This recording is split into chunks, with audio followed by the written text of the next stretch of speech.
ప్రార్థన చేసుకుందాం. పరిశుద్ధుడా, నమ్మకమైన దేవా, మీకు స్తోత్రం. మా ప్రియ సహోదరుడు మీ దాసుడు ప్రభా, ఇదే తండ్రి వి శాంసన్ గారి కొరకు, శ్రీను గారి కొరకు ప్రత్యేకంగా ప్రార్థన చేస్తున్నాం. అనారోగ్యంగా ఉన్నటువంటి మీ దాసుని మీ అద్భుతమైన హస్తంతో తాకండి నాయన. అయ్యా, మీ రెక్కల చాటున భద్రపరిచే దేవా, మీకు స్తోత్రం. పరిపరి విధాలుగా అనేక పర్యాయాలు ప్రభా మేము ప్రార్థించినప్పుడల్లా మీరు అద్భుతం చేస్తున్నారు, క్షేమం అనుగ్రహిస్తున్నారు. బలహీనమైన శరీరాన్ని మీరు ప్రభా మీ అద్భుతమైన రక్తంతో పవిత్రపరుస్తూ కాపాడుతున్నందుకు వందనాలు.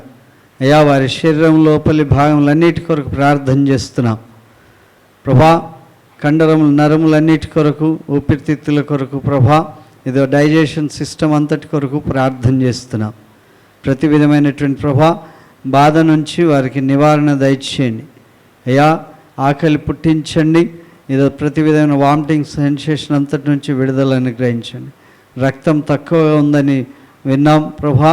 ఆ యొక్క రక్తం ప్రభా మీరు ఆయన శరీరంలో సరిపడేటంతగా మీరు అనుగ్రహించండి.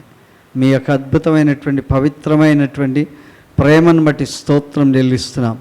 అయ్యా, ఎంతో దుఃఖంతో కుటుంబం ఉన్నప్పటికీ మీ కుమార్తె ప్రభా మీ మందిరాలంలో చేరి దీప్తి వచ్చి ప్రార్థన చేయడానికి ఇచ్చిన కృపను బట్టి స్తుతులు.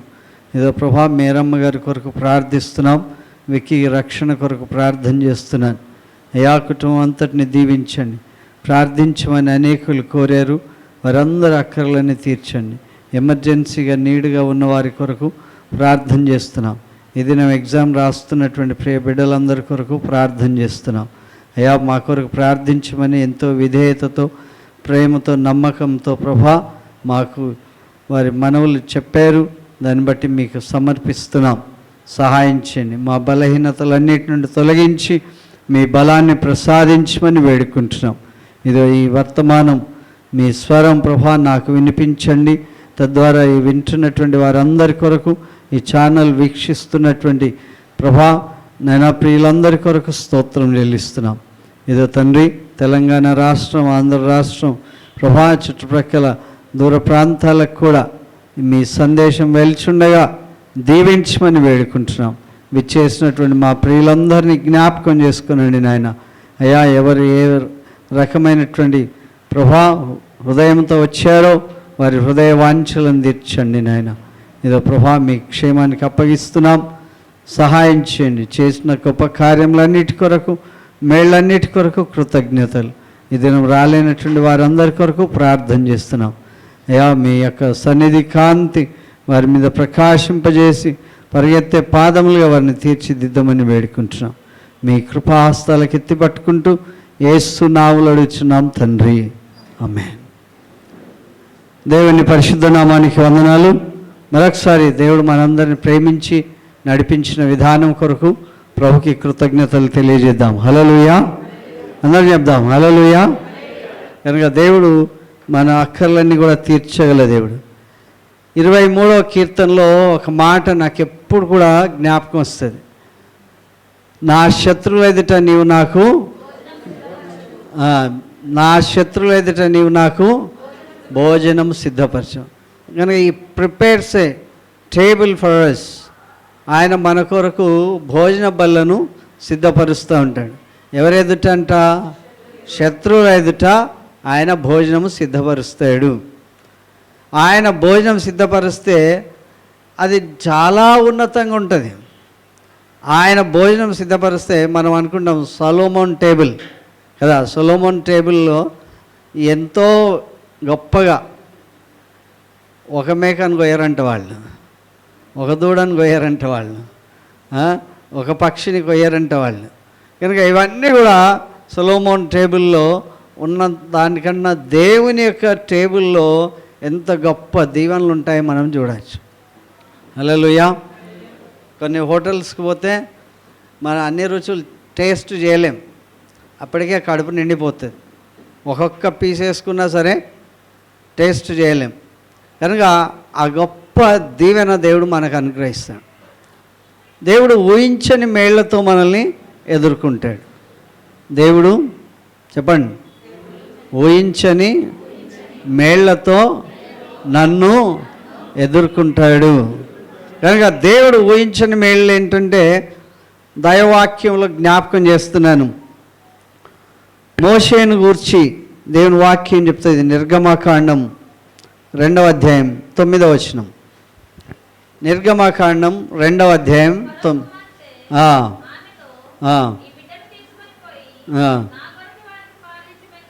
హల్లెలూయా. ఇక్కడ ఒక స్లేవ్, ఒక బానిస బ్రతుకులో ఉన్నటువంటి వ్యక్తి ఎవరంటే మోషే వాళ్ళ అమ్మ, మోషే వాళ్ళ కుటుంబం. వీళ్ళు ఐగుప్తీయులు, ఇశ్రాయేల్. తర్వాత ఏ దేశంలో ఉన్నారు? ఐగుప్తులో ఉన్నారు. ఐగుప్తులు ఇశ్రాయేల్ని అసలే ప్రేమించరు. వాళ్ళ యొక్క బాధలు అవన్నీ చూసి దేవుడు మోషేను విమోచకుడిగా నిర్ణయించి ఆయనను తీసుకురావడానికి దేవుడు ఆయనను పెంచాడు. ఎలా పెంచాడు అంటే ఫరో కుమార్తె ఆ నది ఒడ్డున వచ్చింది. ఆ నది ఒడ్డున వచ్చినప్పుడు ఆ పిల్లవాడిని చూసింది. చాలా సుందరుడంట మోషే, చాలా సుందరుడుగా ఆమె కంటికి కనబడ్డాడు. ఆ పెట్టెను చూసింది. ఆ పెట్టె వస్తూ ఉంటే ఆ పెట్టెలో ఉన్నటువంటి ఆ పెట్టెను బయటికి తీసుకొచ్చి ఆ యొక్క రూపం చూసినప్పుడు చాలా సుందరుడైంది. కనుక వేరే వాళ్ళ చేతికి వస్తే మగపిల్లలందరినీ చంపేయాలనే ఆజ్ఞ. వేరే వాళ్ళ దగ్గరికి వస్తే అబ్బాయి బ్రతికేవాడు కాదు. ఏ అబ్బాయి? మోషే బ్రతికేవాడు కాదు. కానీ రాణియే, రాజకుమార్తె ఆ స్థలంకి రావడం వలన ఆమె చెప్తున్నటువంటిది ఏంటంటే మోషే అక్కతో ఏమని చెప్తుంది? ఈ బిడ్డను నువ్వు తీసుకొని పోయి నా కొరకు పెంచమని చెప్పింది. ఆమె ఒక హుకుం జారీ చేసింది, లేకపోతే అధికారంతో చెప్పింది. ఆమె నా కొరకు పెంచాలి అంటే మీ ఇంట్లో మీ గుడిసెల్లో పెంచమని చెప్పలే కదా, ఆ రాజరిక హోదాలో పెంచాలి. కనుక అమ్మ కావాలి, కనుక అమ్మను చూపించాలి. అమ్మను చూపించాలి అంటే మోషే తల్లికి జీతం ఇస్తానని కూడా చెప్పింది ఆమె. హల్లెలూయా. ఏమని చెప్పింది? చదవండి.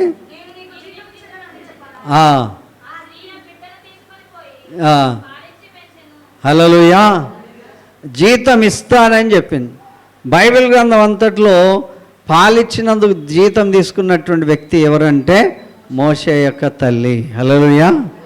మోషే తల్లికి దేవుడు నిర్ణయించినటువంటి కాలం కనుక నా శత్రువుల ఎదుట నీవు నాకు భోజనం సిద్ధం. భోజనమే కాదు, జీతం కూడా. ఇంకేంటి? జీతం కూడా సిద్ధం. కనుక ఆయన ప్రేమించే వాళ్ళకి దేవుడు తన ప్రణాళిక ప్రకారం ఇస్తానని వాగ్దానం చేసినటువంటిది ఇస్తాడు. హల్లెలూయా. హల్లెలూయా. కనుక దేవుడు నీ కొరకు ఎన్నెన్నో మేళ్ళు దాచిపెట్టాడు. కనుక దేవుని ప్రేమించి వారికి, ఆయన సంకల్పం చొప్పున పిలువబడిన వారికి దేవుడు ఏమి సిద్ధం చేశాడో అవి కంటికి కనబడవు, చెవికి వినబడవు, మనుషుల హృదయానికి కూడా అర్థం కాదు. హల్లెలూయా. హల్లెలూయా. కనుక ఇప్పుడు ఉన్నాం. రేపటి కాలం కొరకు దేవుడు మన కొరకు ఏం నిర్ణయించాడో మనకు తెలియదు. మోషే కొరకు దేవుడు ఏం నిర్ణయించాడో మోషేకు తెలియదు. కనుక మోషే కుటుంబంలో దేవుడు ప్రత్యేకంగా ఏర్పాటు చేసుకున్నాడు, సహాయం చేశాడు. ఈ ఫరో కుమార్తెకు కుమారుడిగా దేవుడు అతన్ని పెంచాడు. Hallelujah. Hallelujah. Whatever our background it may be, మన యొక్క జీవితంలో మన బ్యాక్గ్రౌండ్, మనం ఏ స్థలం నుండి వచ్చాము, ఏ వంశం నుండి వచ్చాము, ఎంత బీదరికం వచ్చాము, ఎంత ధనవంతులుగా వచ్చామనేది కాదు. దేవుని యొక్క చిత్తంలో మనం ఉంటే దేవుడు మనల్ని ఎలా దీవిస్తాడు అనేటువంటి మాటల్ని ఈరోజు మనం జ్ఞాపకం చేసుకుంటున్నాం. హల్లెలూయా. కనుక నా కొరకు పెంచు, అది హుకుం జారీ చేసింది. కనుక నా కొరకు పెంచు అంటే ఇప్పటి నుండి ఆ కుమారుడు ఎవరి కుమారుడు అనమాట? ఎవరి కుమారుడు? రాణి కుమారుడు. కనుక ఫరోకి మనవడు. ఓకే, ఫరోకి మనవడు కనుక ఐగుప్తు విద్యలన్నిట్లో కూడా ప్రావీణ్యుడిగా చేశారు. రాజరిక హోదాలో పెంచారు. అద్భుతమైన విజయాల పరంపర ఆయన కలిగి ఉన్నాడు కనుక ఆ రీతిగా దేవుడు అతన్ని పెంచాడు. హల్లెలూయా. నీ జీవితం గురించి నీకేం ఆలోచన లేకపోవచ్చు. రోజు 3 పూటలు తిండి ఎట్లా పెట్టాలని తల్లిదండ్రులకు ఉంటుంది. నీకేంటి దీక్షలు ఉన్నది వేసుకొని తినడమే మన భాగం. కానీ మనకు ఎట్లా వస్తుంది అనేది తెలియదు. దేవుడు శత్రువుల ఎదుట భోజనం సిద్ధం చేస్తాడు. హల్లెలూయా. కనుక నీకు శత్రువులు అనేవాడు ఉండడు. శత్రువు ఎదుట కూడా భోజనం సిద్ధపరుస్తాడు. పెద్దవాడై పెరిగిన తర్వాత నేను ఇశ్రాయేల్ యొక్క జనాంగం అని తెలుసుకొని ఇశ్రాయేలుకు విమోచకుడు ఉండడానికి ఫరో కుమారుని అని అనిపించుకోవడానికి ఇష్టపడలేదు అతడు. హల్లెలూయా. కనుక దేవుని యొక్క వాక్యం చెప్తున్నటువంటి మాట ఏంటంటే దేవుని యొక్క ప్రణాళికలో మనం ఉండాలి. హల్లెలూయా. దేవుని యొక్క ప్రణాళికలో మనం ఉంటే దేవుడు మనల్ని ముందు వరుసలో నిలుపుతాడు. తర్వాత మనం చేసిన ప్రతి పనికి జీతం ఇస్తాడు. ఏమిస్తాడు? జీతం ఇస్తాడు. కనుక జీతం ఇచ్చే దేవుడు కనుక ఆ గొప్ప ప్రభుని బట్టి దేవునికి కృతజ్ఞతలు తెలియజేద్దాం. మార్క్స్ వార్త 9:41. మార్క్స్ వార్త 9వ అధ్యాయం 41 వచనం. మీరు క్రీస్తు వారని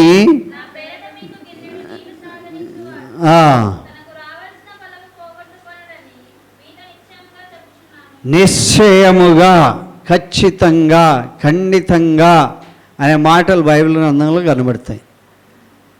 ఏమి ఇవ్వాలంట? మీరు క్రీస్తు వారని నా పేరిట, ప్రభు యొక్క పేరట. మనందరం ఎవరి వారం అనుకోవాలి? క్రీస్తు వారమని ఆయన పేరట గిన్నెడు నీళ్లు ఇచ్చినను తనకు రావలసిన ఫలము పోగొట్టుకున్నాడని మీతో నిశ్చయముగా చెప్పుచున్నాను. ఖచ్చితంగా దేవుడు చెప్తున్నాడు. ఎన్ని నీళ్ళు ఇవ్వాలంట? బిందెడు ఇవ్వరులే, ఎన్ని ఇవ్వాలి? గిన్నెడు నీళ్ళు ఇచ్చిన ఆ ఫలం దేవుడు అది తప్పకుండా 1000 అంతలు ఇస్తాడు. హల్లెలూయా. ఎన్నంతలు? 1000 అంతలు ఇస్తాడు. లోకంలో 100 రూపాయలు ఇస్తే 10 రూపాయలు వడ్డీ. దేవుడి దగ్గర 10 రూపాయలు ఇస్తే 1000 రూపాయలు ఇస్తాడు. ఇటు రివర్స్ ఉన్నది ఇక్కడ. దేవుడి కొరకు మనం ఏం పని చేసినా, చల్లటి గిన్నెడు మంచినీళ్ళు ఇచ్చినా దాని ఫలము పోగొట్టుకోరు. హల్లెలూయా. దేవుని మాట నమ్మాలి. మనం అభివృద్ధిలోకి రావాలన్నా, మనం దీవెన పొందాలన్నా దేవుని పేరట వచ్చే వ్యక్తులను గౌరవప్రదంగా ఆహ్వానించాలి, స్వీకరించాలి. వారికి చల్లటి మంచినీళ్ళు ఇస్తే పోకపోతే ఇంకా విలువైనటువంటివి ఇస్తే పోతుందా? పోతుందా? కనుక దేవుని యొక్క దీవెనలు 1000 అంతలుగా వస్తూ ఉంటాయి. 1000 అంతలుగా దీవించబడతాం.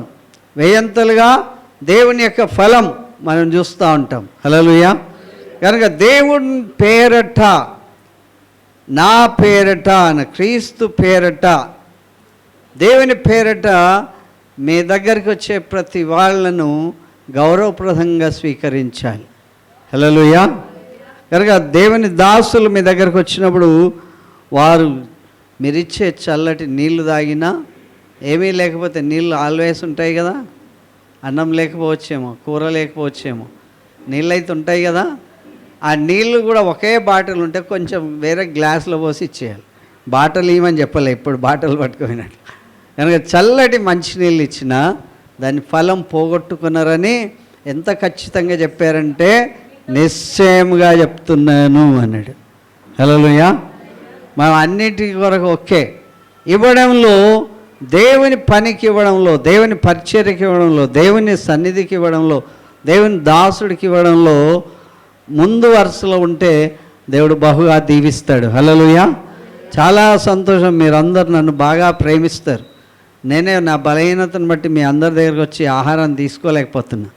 కానీ మంచి వస్త్రాలు, మంచి ధనం, మంచి ఆర్థిక విషయాల్లో కూడా నేను ఎప్పుడు కూడా ప్రభుకి కృతజ్ఞత, మీకు కూడా రుణపడి ఉంటాను అనేటువంటి భావము జ్ఞాపకం చేస్తూ ఉన్నాను.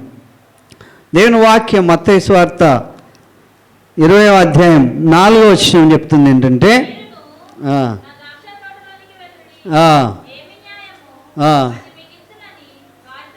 హల్లెలూయా. ఇక చాలా జాగ్రత్తగా వినాలి. ఈయన చెప్తా ఉన్నాడు, తోట యజమాని చెప్తున్నాడు, మీరు నా ద్రాక్ష తోటలోనికి వెళ్ళుడి, మీకు ఏమి న్యాయమో అది నేను మీకు ఇస్తాను అన్నాడు. హల్లెలూయా. కనుక మీ పనికి ప్రతిఫలం అనేటువంటిది నేను ఇస్తాను. కనుక ఈ వాక్య భాగం అంతట్లో మనం చూస్తే ఆయన మొదట 9 గంటలకు వాడిని పిలిచాడు, తర్వాత గంటకు పిలిచాడు కదా. అట్లా పిలిచి 12 గంటలు ఒకరు పని చేశారు, 8 గంటలకు చేశారు. సాయంకాలం కూడా బయట ఊరికే నిలబడినోడిని కూడా పిలిచి, అరే తోటలోకి వెళ్ళిన ఆయన అన్నాడు. ఆ తోటలోకి వెళ్తే ఆ ఆఖరి సమయంలో అందరు ఇంటికి వెళ్ళిపోయేటోడిని కూడా ఒకడిని పిలుచుకొచ్చాడు. పిలుచుకొచ్చినప్పుడు అందరికీ సమానంగా ఇచ్చాడు, లేబర్ సమానంగా ఇచ్చేసాడు. పొద్దునొచ్చినోడికి చాలా కోపం వచ్చింది కదా, నేను పొద్దున్న నుండి వచ్చాను, పని చేశాను, నాకేమిచ్చావు అంటే ఆ ఒక్క దేనారమే ఇచ్చాడు. సాయంకాలం వచ్చిన వాడికి కూడా ఆ దేనారమే ఇచ్చాడు. కానీ ఆయన అంటాడు, ఇది నా సొత్తు, నేను నువ్వు ఖాళీగా ఉన్నావు కనుక పిలిచాను, కనుక నా ఇష్టం, పని చేయకపోయినా ఇచ్చేసేవాడు, పని చేసినా ఇస్తాడు. కనుక దేవుడు ప్రతి వారికి వారి వారి అక్కర్లను తీర్చగల దేవుడు. హల్లెలూయా. ఆ ద్రాక్ష తోటలో పనిచేశారు కనుక దేవుడు వారికి ఏది న్యాయమో అది నేను నీకు ఇస్తాను అన్నాడు. మనం ఆయన సన్నిధిలో పనిచేస్తే మనకి ఏది న్యాయమో ఆయన మనకి ఇస్తాడు. హల్లెలూయా.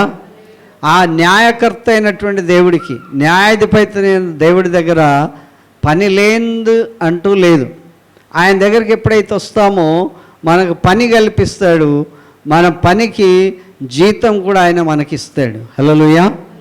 కనుక పొద్దునొచ్చాడా సాయంత్రం వచ్చాడా అని లేదు, కానీ పనికి పిలిచాడు ఆయన. దేనికి పిలిచాడు?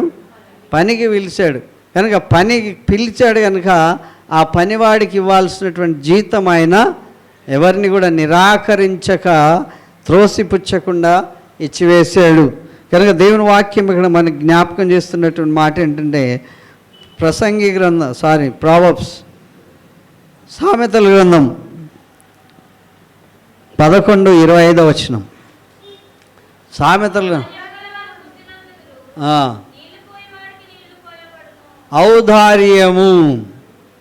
ఔదార్యంగా. కనుక కొంతమందికి అంటారు, అరే ఆయన చేతికి మడికట్టే లేదని, అంటే ఇస్తూనే ఉంటారు. Give and it shall be given. ఆ ఇచ్చేటువంటి వ్యక్తికి, అలాంటి ఔదార్యం గలవాడికి ఏమవుతుందంట? పుష్టి నొందుతారు. ఔదార్యం ఉంటే కొంతమందికి అనిపిస్తుంది, అరే వీళ్ళేంట్రా బాబు ఇస్తూనే ఉన్నారని. కొంతమందికి కోపం వస్తుంది, వీళ్ళెందుకు ఇస్తున్నారు, మేమెందుకు ఇవ్వలేకపోతున్నాం. నువ్వు కూడా ఇస్తే నువ్వు కూడా పుష్టి పొందుతావు. పుష్టి అంటే సంతుష్టి, పుష్టి అంటే దీవెనకరం, పుష్టి అంటే వర్ధిల్లడం. ఆరోగ్యపరంగా, ఐశ్వర్యపరంగా, సొసైటీ పరంగా, దైవికమైన పరంగా పుష్టి గలవారు బలవంతులు అవుతారు. హల్లెలూయా. కనుక దేవుని వాక్యం కింది వచనం కూడా ఏమైంది, సెకండ్ సెంటెన్స్ మళ్ళీ చెప్తాను. నీళ్లు పోసే వాళ్ళకి నీళ్ళు, అన్నం తింటప్పుడు నీళ్ళు పోస్తారు కదా. అన్నం తింటప్పుడు ఎక్కువసార్లు ఎవరిని పిలుస్తారు? నీళ్లు పోసే వాళ్ళనే పిలుస్తారు. నీళ్లు పోసేవారికి నీళ్లు పోయబడం. నీళ్ళు, దేవుని వాక్యం ఏం చెప్తుందంటే, దేవుని యొక్క వరం దాహానికి ఇమ్మని అడిగింది ఆమె. దేవుని యొక్క వరం అని చెప్పి యోహాను సువార్త 4వ అధ్యాయంలో మనం చూస్తాం. దేవుని వరం దాహం. ఏమి జ్యూసులు తాగితే మళ్ళీ దాహం వేస్తుంది కదా, కోకాకోలాలు, కుల్ఫీలు ఏమందినా మళ్ళీ దాహం వేస్తుంది. నీళ్ళు కనుక మనకి తృప్తినిస్తాయి. హల్లెలూయా. నీళ్లు పోసేవాడికి నీళ్లు పోయబడును అంటాడు. ఏ ఇంటికి పోయిన మర్యాద ఏంటి? ఏమిస్తే తర్వాత బిర్యానీ సంగతి తర్వాత, కానీ ముందేమి ఇవ్వాలి? వాటర్ ఇవ్వాలి. కనీసం మన దేశం యొక్క మర్యాద ఏంటంటే నీళ్ళు ఇవ్వాలి. పానీ పియో పైలా అంటారు కదా. మొట్టమొదట నీళ్ళు పోసే వాళ్ళకి నీళ్లు పోయబడుతుంది. దేవుని యొక్క నామం పేరిట మర్యాద ఏంటంటే నీళ్ళు ఇస్తే ఆ ఫలం. తర్వాత ఏమైనా పెడతారు, ఫ్రూట్స్ పెడతారు, జ్యూస్ ఇస్తారు. ఇక కొంతమంది తినలేం చాలని మొక్కే వరకు పెడతారు. కానీ నీళ్ళు అనేటువంటిది దేవుని యొక్క వరం. హల్లెలూయా. కనుక దేవుని వరాన్ని నిన్ను దాహం అడిగిన వారు ఎవరని యేసు ప్రభువే ఆమెతో చెప్తారు. కనుక దేవుని వాక్యం ఇక్కడ చూస్తున్నటువంటి మాట ఏంటంటే, మనం దేని గూర్చినటువంటి చింత కలిగి ఉండాలి. ఇవ్వాలి, ప్రేమించాలి. ఎవరి పేరట ఇవ్వాలి? దేవుని పేరట మనం ఇవ్వడం నేర్చుకోవాలి. ఇవ్వడం నేర్చుకోవడం వల్ల పరోక్షంగా మనకే దీవెనలు లెక్క వస్తాయి. హల్లెలూయా. సారేపతు విధవరాలు కదా, ఎన్ని రొట్టెలు ఉన్నాయి ఆమె దగ్గర? ఎంత పిండి ఉంది? కొంచెమే ఉంది. మొట్టమొదటి ఏమడిగాడైనా? ఏం తెమ్మన్నాడు? నీళ్లు తెమ్మన్నాడు. విధేయత చూసాడు. అక్కడ నీళ్లు తీసుకురమ్మని చెప్తే ఆమె నీళ్లు తీసుకురావడానికి మళ్ళీ ఎంత దూరం వెళ్ళాలి? మళ్ళీ ఊర్లోనికి వెళ్ళాలి. ఆ పక్కకే లేదు, వాళ్ళ ఇంటికి పోలే ఆయన. అక్కడికి వెళ్ళి తీసుకురావడానికి ఆ విధేయత చూపించినందువల్ల మళ్ళీ పిలిచాడు. అమ్మా, ఆ చేత్తోనే ఒక అప్పం ఒకటి తీసుకురమ్మన్నాడు. ఆమెకి ఎట్లా ఉంటుంది? ఎంతమంది ఉన్నారు వాళ్ళ ఇంట్లో? 2 ఉన్నారు కదా. నాకు లేకపోయినా సరే నా కొడుకు పెట్టాలని ఉంటుంది ప్రతి తల్లికి. ఇప్పుడు ఈయన వచ్చాడు, ఈయనకు పెట్టాలి. ఈయనకు పెట్టాలి అంటే ఆమె నాకు లేదని ఖచ్చితంగా చెప్తా ఉంది. ఈయన ఆజ్ఞాపించాడు. అక్కడ ఏమని ఆజ్ఞాపించాడు? మొదట నాకు ఒక చిన్న అప్పం ఒకటి తీసుకునిరా, తర్వాత నీవు పోయి అప్పములు చేసుకో అన్నాడు. అక్కడ బహువచనం, ఏకవచనం. బహువచనం ఏంటి? అప్పములు. ఏకవచనం ఏంటి? అప్పం. నాకు చిన్న అప్పం ఒకటి తీసుకునిరా, నువ్వు పోయి అప్పములు చేసుకో. ఎంత పిండి ఉంది? కొంచెమే పిండి. మరి ఎప్పటిదాకా సాగాలి ఆ పిండి? ఆ దేశంలో కరువు అయిపోయేంత వరకు ఆమె బుడ్డిలో పిండి అయిపోలేదు. హల్లెలూయా. హల్లెలూయా. మనం ఏమంటారంటే బైబిల్ భాషలో లోభి. మన తెలుగు భాషలో కూడా లోభి కాకిని కూడా కొట్టాడంటే ఎంగిల్ చేత్తో. కనుక దేవుని యొక్క వాక్యం చెప్తున్నటువంటి మాట, ఆమె జీవితం అంతట్లో కూడా దివ్యమైనటువంటి అభివృద్ధి. వాళ్ళ ఇంట్లో కుండలో పిండి అయిపోలే, బుడ్డిలో నూనె అయిపోలే. హల్లెలూయా. కనుక ఏమి ఇచ్చినందువలన? చిన్న అప్పం ఇచ్చినందువలన. ఓకే, నీరు ఇవ్వడానికి విధేయత చూపించింది. అదే రీతితో చేత్తో అప్పం తీసుకొచ్చింది. హల్లెలూయా. దీవించబడ్డానికి కారణాలు, దేవుని దగ్గర నుండి జీతం పొందుకోవడానికి అవకాశాలు, దేవుడు మనల్ని దీవిస్తున్నాడు అని తెలియజేయడానికి దేవుడు చూపించే మార్గాలు. కనుక వాటిని బట్టి దేవునికి కృతజ్ఞతలు. కాకులు మాంసం ఎత్తుకొని పోతాయి కదా, కాకులు మాంసం ఎత్తుకొని పోతాయి. బుద్ధి అది తెచ్చిచ్చింది కాకి, మాంసము రొట్టె కదా. కనుక నీ దగ్గర నుండి ఆవిరైపోయేదాన్ని దేవుడు రిటర్న్ 100% ఇస్తాడు. హల్లెలూయా. హల్లెలూయా. నిశ్చయముగా నీతో చెప్పుచున్నాను అన్నాడు. కనుక నీళ్లు పోయేవారికి నీళ్లు పోయబడును అనేటువంటి మాటతో మనం చూస్తున్నాం. కనుక హెబ్రీ పత్రికలో 6వ అధ్యాయం 10వ వచనం, మీరు చేసిన కార్యమును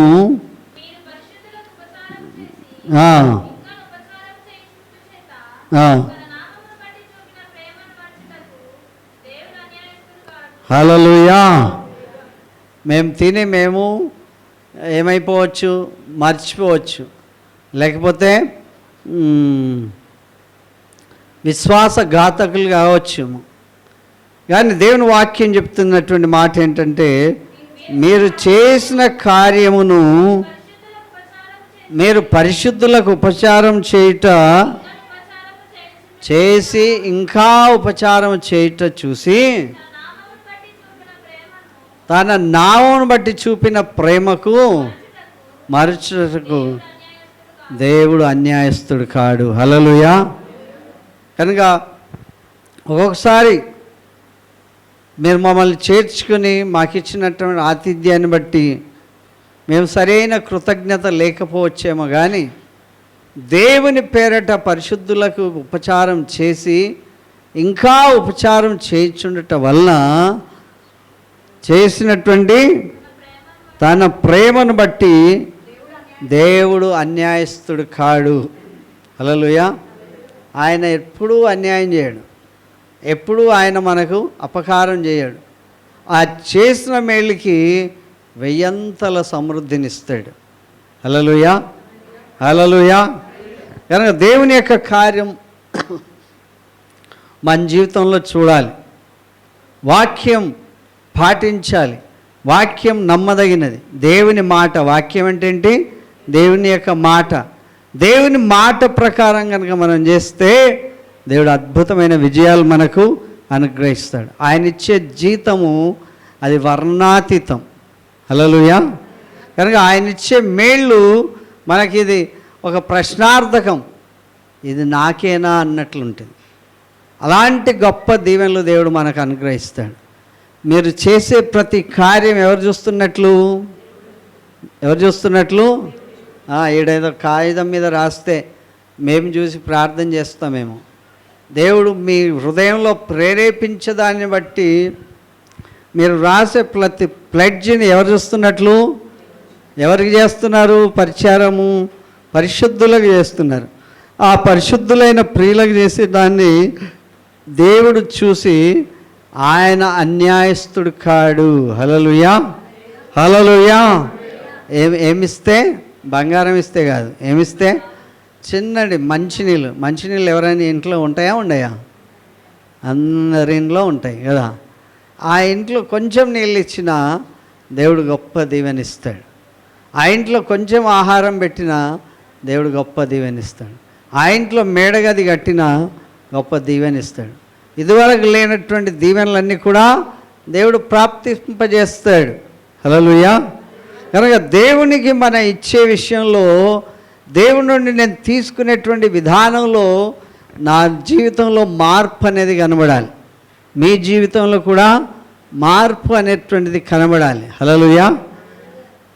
దేవుని వాక్యం చెప్తుంది, ఔదార్యంతో ఇస్తే ఆయన కావలసినన్ని దీవెనలు ఇస్తారు. మీలో మీరు సమృద్ధి గలవారై. కొరింథీ పత్రిక 9వ అధ్యాయం 12-13 వచనం.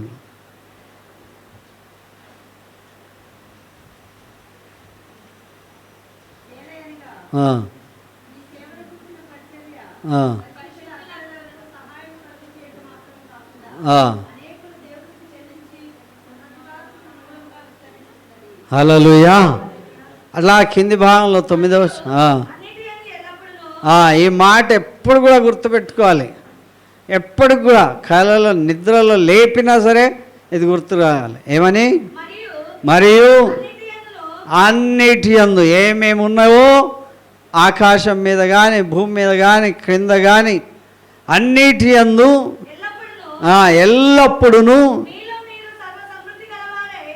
మీలో మీరు సర్వ సమృద్ధి గలవారై ఉత్తమమైన ప్రతి కార్యం చేయుటకు దేవుడు మీ ఎడల సమస్త విధములైన కృపను విస్తరింపజేయగలడు. హల్లెలూయా. దేవుడి దగ్గర లేనిదంటే ఏముంది?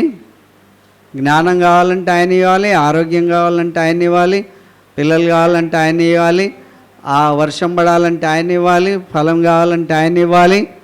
కనుక అన్ని రకాల జ్ఞానం ఇచ్చేవాడు, అన్ని రకాలైనటువంటి అవసరతలు తీర్చగల సమృద్ధి అయిన దేవుడు ఆయన చెప్తున్నాడు, మీలో మీరు ఏం కలగాలంట? నాకు అన్నీ కలగాలి, సర్వసమృద్ధి కావాలి. సర్వసమృద్ధి కావాలంటే ఏం చేయాలి? తాళం చేయి పెట్టాలి. తాళం చేయి ఎప్పుడైతే మనం ఉపయోగిస్తామో, దేవుని వాక్యం పేతురుకు తాళం చేయి ఇచ్చి ఏమన్నాడు ఆయన? నువ్వు భూమి మీద దేన్ని బంధిస్తావో అది పరలోకమందు కూడా దేన్ని విడుదల చేస్తావో పరలోకమందు కూడా విడుదల చేయిస్తారు. హల్లెలూయా. పరలోకమందు భూలోకమందును సర్వాధికారం గల దేవుడు మనతో ఈ మాట చెప్తున్నాడు. హల్లెలూయా. ఎంత కావాలంట? అందరూ చెప్పాలి, ఎంత కావాలి? సర్వ సమృద్ధి గలవారే, ఉత్తమమైన ప్రతి కార్యం చేయడం.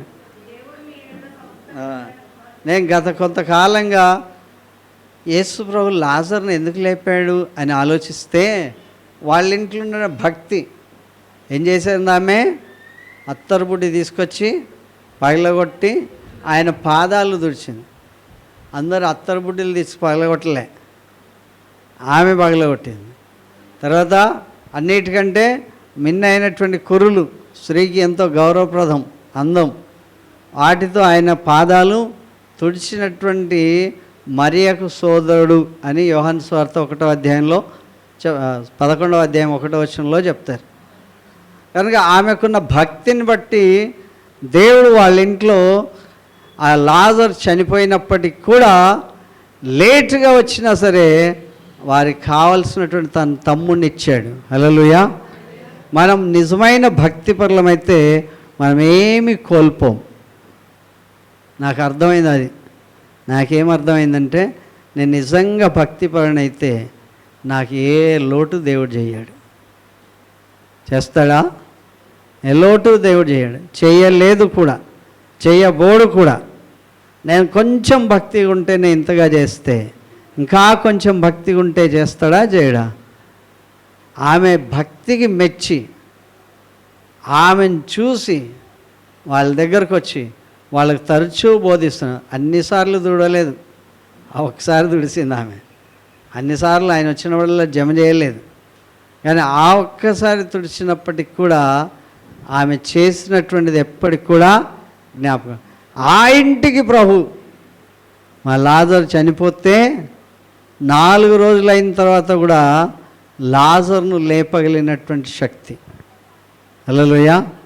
మనం అనుకుంటాం ఏం చేశాడు దేవుడు, 4 రోజులైంది రానేలేదు, 3 రోజులైంది రానేలేదు. మొట్టమొదటి ఆయనకే చెప్పాం సమాచారం, రాలే. ఇప్పుడు అందరి దృష్టి ఏమైపోయింది? యేసు ప్రభు మీద వ్యతిరేకం చెప్పేశారు. యేసు ప్రభు అంటే గిట్టనోళ్ళు మరీ ఎక్కువ చెప్తారు కదా, ఏం దేవుడు అని మీరు ఆ యేసు ప్రభుని నమ్ముకున్నారు, మొదటిసారే చెప్పాం రానేలేదు, ఆయనే దగ్గరుండి భూస్థాపన చేయాలి అయినా రాలేదు, 2వ రోజైనా రాలేదు, 3వ మళ్ళీ ఆయన పేరే ఎత్తొద్దు, ఆయన ముఖమే చూడొద్దు అని చెప్పినటువంటి వ్యక్తులు ఉండొచ్చు. ఎవరు చేయలేనిది దేవుడు నీ కొరకు చేస్తాడు. హల్లెలూయా. ఎవరు చేయలేనటువంటిది, ఈ లోకంలో ఎవరు ఇవ్వలేనటువంటిది, నువ్వు కోల్పోయినటువంటిది దేవుడు మళ్ళీ ఇస్తాడు. హల్లెలూయా. కనుక దేవుడు ఆశ్చర్యకరుడు. ఎలాంటి దేవుడు? ఆశ్చర్యకరుడు. నీ కొరకు ఆశ్చర్య కార్యాలు చేస్తాడు. నువ్వు ఉత్తమమైనది ఏర్పాటు చేసుకోవాలి, మరి ఉత్తమమైనది ఏర్పాటు చేసుకున్నావు. కనుక ఆమెలో సర్వ సమృద్ధి. ఇప్పుడు లాజరు లేచినందుకు బాధపడతారా? ఎవరైనా బాధపడినారా? ఎవరో బాధపడలే. ఇంకా చాలామంది యేసు ప్రభువును అంగీకరించారు. ఏం జీతం ఏంటి అక్కడ వాళ్ళకి ఇచ్చింది?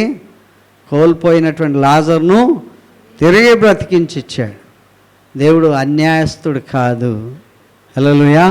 దేవుడు అబద్ధికుడు కాదు, దేవుడు మోసం చేసేవాడు కాదు. కానీ దేవుడు మీరు చేసే ప్రతి కార్యం ఆయన చూస్తూ ఉన్నాడు. హల్లెలూయా. మీరు చేసే ప్రతి పనిని చూస్తూ ఉన్నాడు. మీరు చేసే ప్రతి విధమైనటువంటి ఆ దైవికమైనటువంటి దీవెన పొందుకోవడానికి సంసిద్ధత కలిగి మనం ఉండాలి. దేవుని యొక్క సన్నిధిలో మన జీవితాలను ప్రభుకి సమర్పిస్తే అప్పుడు మనకు అర్థమవుతుంది. 1 కొరింథీయులకు రాసిన పత్రిక 3వ అధ్యాయం 10వ వచనం.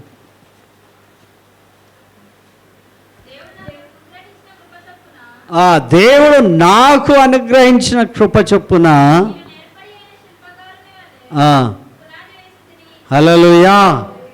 దేవుడు ఒక్కొక్క వ్యక్తికి కృప చూపిస్తే వాళ్ళ కట్టడం చాలా నేర్పరైనటువంటి శిల్పకారుని వలె పునాది వేసింది. తర్వాత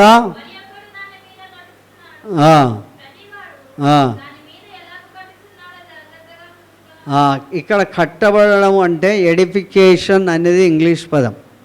ఎడిఫికేషన్ అంటే వర్ధిల్లడం. కనుక నా జీవితం మీద ఇంకోడు కడుతూ ఉన్నాడు. పునాది దేవుడు సరిగా వేసాడు. సరిగా వేసినటువంటి పునాది మీద కట్టడం జరుగుతుంది. నా లైఫ్ చూస్తారు మీరు కదా, నా మాటలు చాలా తక్కువ వింటారు. నేను గంటసేపు ప్రసంగం చేసినా అది పెద్ద ఎఫెక్ట్ పడదు మీకు. ఏం ఎఫెక్ట్ పడుతుంది? నా భార్యను నేను సరిగా చూసుకుంటున్నానా, నా పిల్లల్ని నేను సరిగా చూసుకుంటున్నానా, వాళ్ళని సరైనటువంటి రీతిలో పెంచుతున్నానా అనేది చాలా జాగ్రత్తగా చూస్తారు. మన లైఫ్ దాన్ని బట్టి ప్రజలు దీవించబడతారు తప్ప నేను చెప్పే మాటల్ని బట్టి దీవించబడతారు అనుకోవడం అది భ్రమ. హల్లెలూయా. మనం ఎంత అరిసి చెప్పినా, గట్టిగా చెప్పినా, వచనాలన్నీ చెప్పినా, బైబిల్ అంతా కంఠస్థం చెప్పినా, మన వే ఆఫ్ లైఫ్ అనేది చాలా జాగ్రత్తగా ఉండాలి. కట్టబడడం అంటే ఏంటి? మనం ఇంకా మెరుగైన రీతిగా కట్టుకోవాలి. నా పిల్లలకి నేను బుద్ధి చెప్పుకోవాలి, నా కొడుకుకు నేను బుద్ధి చెప్పుకోవాలి. నేనైతే మంచి తీయటి మాటలు చెప్పొచ్చేమో, మంచి ఎవరు వల్లించనటువంటి మాటలు వల్లించొచ్చేమో, కానీ నా జీవితం బాగాలేకపోతే నన్ను ఎవరైనా గౌరవిస్తారా? మాకేం చెప్తావా? మీ అబ్బాయికి చెప్పుకోపో, మీ అమ్మాయిలకు చెప్పుకోపో, మీ అల్లుళ్ళకి చెప్పుకోపో అంటారు. కనుక దేవుడు అంటారు character is more important. Character అనేది చాలా జాగ్రత్తగా ఉండాలి కదా. ఉండాలా లేదా? నేనేమైనా చెప్దాం అనుకున్నాను మౌనికకు, అక్కల జీవితం చెప్పుకో, నాకు పని ఉంది అయ్యగారు అంటే కదా. మీకు ఎవరికైనా చెప్తామంటే చాలాసేపు సుత్తి పెట్టినాడు అనుకుంటారు. కానీ దేవుని యొక్క కార్యం ఏంటంటే మన జీవితాన్ని ప్రభు ముందు పెట్టాలి. మనం ఎడిఫికేషన్ అవుతాం. కట్టబడ్డం అంటే ఆ ఇటుకలతో కట్టడం కాదు. ఇక్కడ ప్రతివాడు తన జీవితం మీద ఎలాగ కట్టుకుంటున్నాడో చూడాలి. హల్లెలూయా. ప్రతివాడు, ఒక ఆయన దేవాలయానికి వచ్చి గొప్పగా ప్రార్థన చేస్తాడు, ఇంకొక ఆయన సుంకరి రొమ్ము కొట్టుకోవడానికి కూడా ఆయనకి ధైర్యం సరిపోదు. ఈ ఇద్దట్లో ఎవరి ప్రార్థన విన్నాడు అన్నాడు. అవునా? కనుక అంటే ఎవరైతే తగ్గించుకుంటారో, ఎవరైతే ఆ మాటకు లోబడతారో, ఎవరైతే ప్రభుకి దీవెనకరంగా ఉంటారో వారి మాట దేవుడు ఎప్పుడు కూడా నిర్లక్ష్యం చేయడు. హల్లెలూయా. కనుక కట్టబడడం అంటే ఈ రకమైన కట్టబడడం, ఎడిఫికేషన్. ప్రతివాడు ఎలా కడుతున్నాడో జాగ్రత్తగా చూసుకోవాలి. హల్లెలూయా.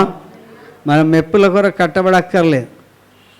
నేను నాకు ఇచ్చినటువంటి కుటుంబాన్ని ప్రభు కొరకు సంపాదించాలి.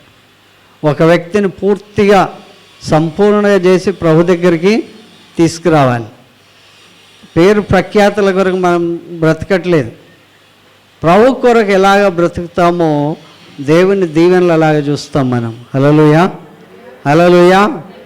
కనుక దేవుని వాక్యం చెప్తోంది ఆ రీతిగా మనం ముందుకెళ్ళాలి. మత్తయి సువార్త 25వ అధ్యాయంలో 34వ వచనం.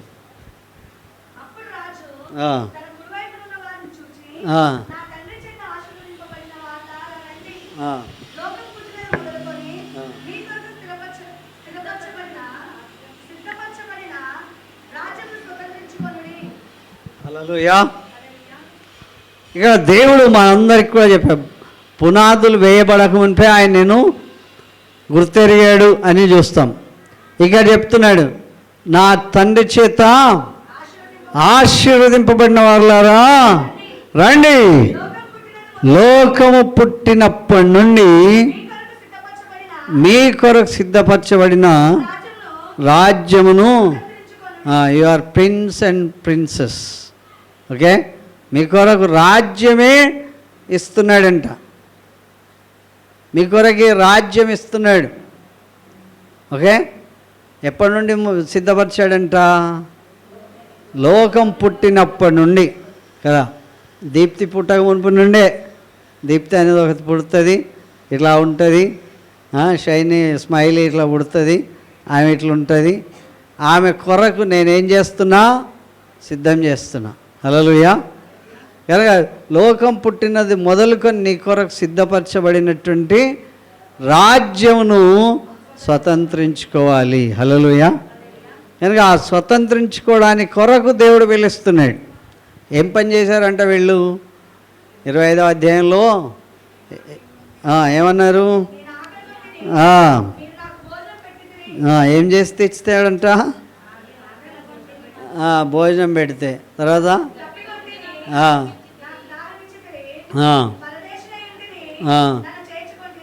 పరదేశం చేర్చుకున్నా, ఆకలి ఉన్నా, దిగంబడైనా, చెరసాల్లో ఉన్నా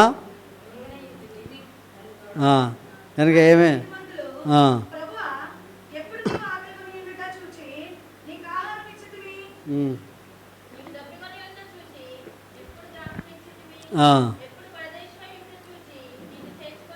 హల్లెలూయా. ఒకవేళ యేసు ప్రభువు మీ ఇంటికి వస్తున్నాడు అనుకోండి, ఎవరినైనా రాణిస్తారా? నో, ఈరోజు రావద్దు, మీరు రావద్దు. ఎవరు వస్తున్నారు?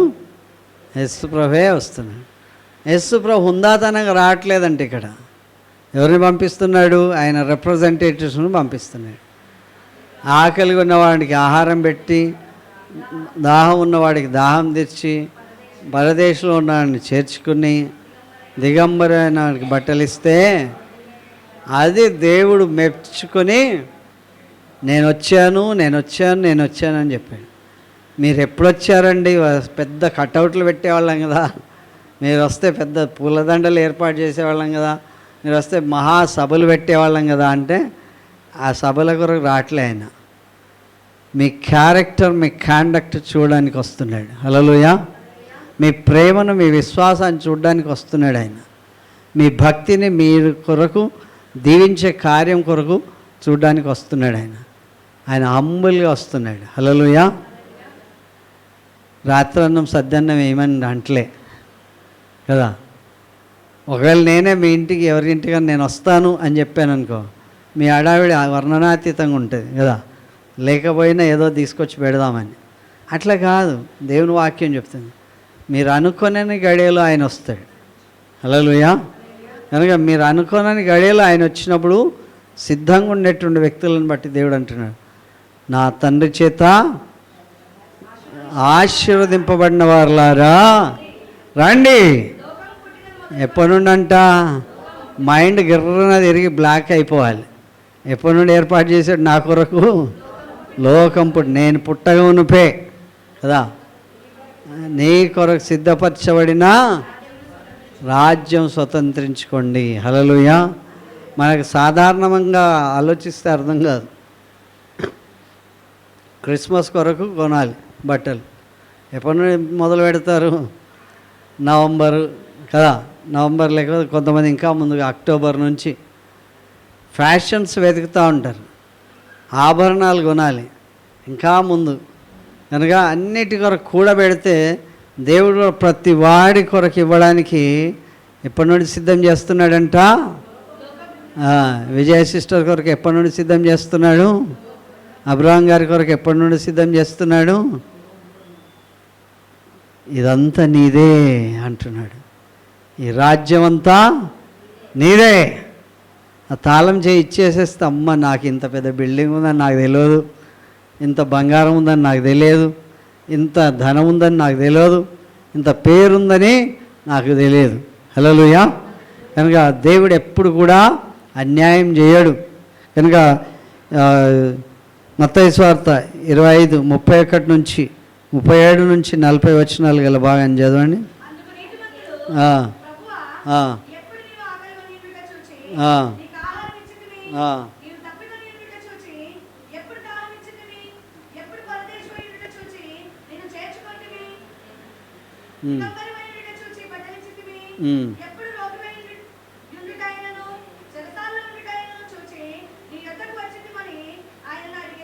హల్లెలూయా. కనుక ఆయన దగ్గరికి అప్పుడు ధైర్యం వస్తుంది వాళ్ళందరికీ. ఎప్పుడు వచ్చారు? ఈ ఒక్కరికి చేస్తారు కనుక నాకు చేస్తారు అన్నాడు. హల్లెలూయా. కనుక మనము ఆకలితో ఉన్నాడు వదిలేసేస్తాం, బట్టలు లేనో వదిలేసేస్తాం. ఇక అందరూ ఏదో చేద్దాం అనుకుంటాం. ఎవరికి చేయాలి? వీళ్ళలో హాస్పిటల్కి పోయే వాళ్ళు హాస్పిటల్కి పోయి చూడాలి. కనుక ఈ ఒక్కరికి చేశారు కనుక నాకు చేశారు. హల్లెలూయా. ఇది దేవుడు మీకు ఇచ్చినటువంటి అవకాశం. ఆ రక్షణ ఆయన ఎప్పటి నుండి ఇస్తున్నాడు అంటే మన జీవితాన్ని చూస్తున్నాడు. హల్లెలూయా. కొంతమంది మంచి బలమైనటువంటి ఆహారం తింటూ పక్కకు బలహీనుడు ఉంటే కనీసం కొంచెమనే ఇవ్వరు. ఆ కొంచెం ఇస్తే ఎక్కడ లోటు అవుతుందో అని. మరీ చిన్నపిల్లలు ఐస్ క్రీమ్ ఉందనుకో, కొంచెం కొరికిరా అంటే ఇయ్యరు. వాళ్ళకి కొనిస్తే ఇది నాదే అన్నట్లుగా ఫీల్ అవుతారు. కనుక దేవుడైతే మనకు శత్రువును కూడా మనకు ఆహారం పెట్టేటట్లుగా ప్రోత్సహిస్తాడు. హల్లెలూయా, హల్లెలూయా. కనుక ఇవుడి మీకు ఇవ్వండి, అన్నిచ్చి కుదిలించి దిగజారినట్లు నిండు కొలతను మీరేం చేయాలనుకుంటారో అది మీరు చేయండి అంటే. లూకాసు వార్త 6:38.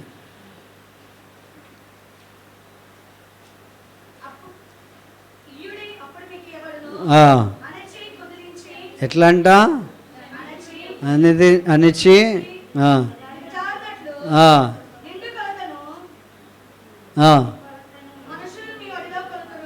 మనుషులు మేము దేవుడు డైరెక్ట్గా పైనుండి ఏం పడేయడంట. దేవుడు చెప్తాడు ఆయనకి ఇవ్వు అని చెప్పి ప్రేరేపిస్తాడు. హల్లెలూయా. ఆ ఇవ్వడంలో ఎట్లా అంట? అనిచ్చి కుదిలించి దిగజారినట్లు. ధాన్యం పొలాల్లో ధాన్యం పండించే వాళ్ళు ధాన్యం అయిన తర్వాత దాన్ని అట్లా చేస్తారు కదా. పత్తి చేలలో పత్తి అయితే ఇంత పెద్దగా కనబడుతుంది. దాన్ని అనిచి కుదిలించి దాన్ని దిగగొట్టేసరికి ఎంత అవుతుంది. కనుక దేవుని వాక్యం చెప్తుంది మనం ఏ కొలతతో కొలుస్తామో ఆ కొలతతోనే కొలుస్తాడు. హల్లెలూయా. ఆయన సిద్ధపరిచిన జీతం ఎవరి దగ్గర ఉందంట? ప్రభు దగ్గర ఉన్నది. హల్లెలూయా.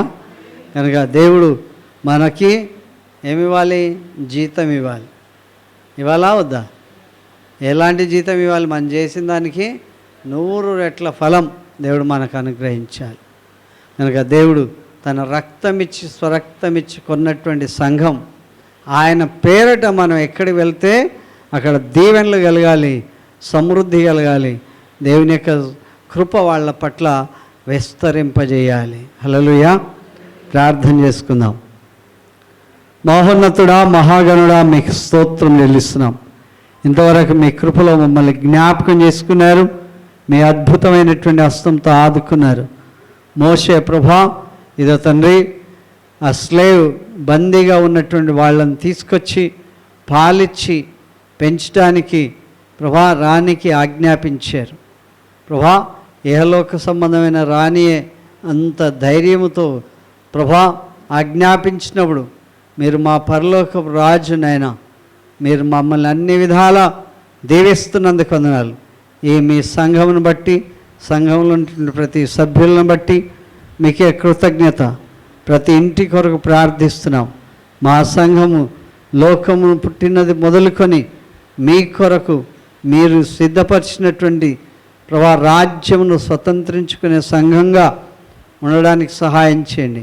ఆకలిగా ఉన్న వారికి ఆహారం ఇచ్చుటయు, వస్త్రహీనుడు ఎడబట్టినప్పుడు వస్త్రములు ఇచ్చుటయు ప్రభా, ఇదో తండ్రి, రోగి అయినప్పుడు చెరసాల్లో ఉన్నప్పుడు ప్రభా పరామర్శించుటయు నైనా ఆ ఒక్కరికి చేశారు కనుక నాకు చేస్తారని మీ లేఖను చెప్తున్నందుకు స్తోత్రం. మీకు ఇచ్చుచుండగా ఆకాశ వాక్యులను విప్పేదేవా, మీ మాట ఖచ్చితంగా నీళ్లు పోసినా దాన్ని రిటర్న్ ఇస్తారని వాగ్దానం చేశారు. పరిశుద్ధులకు పరిచర్య చేస్తున్నటువంటి ఇంకనూ పరిచర్య చేస్తున్న వారికి ప్రభా మీరు వారి జీవితంలో తండ్రి అన్యాయం చేయను అని మీరు చెప్తున్నారు.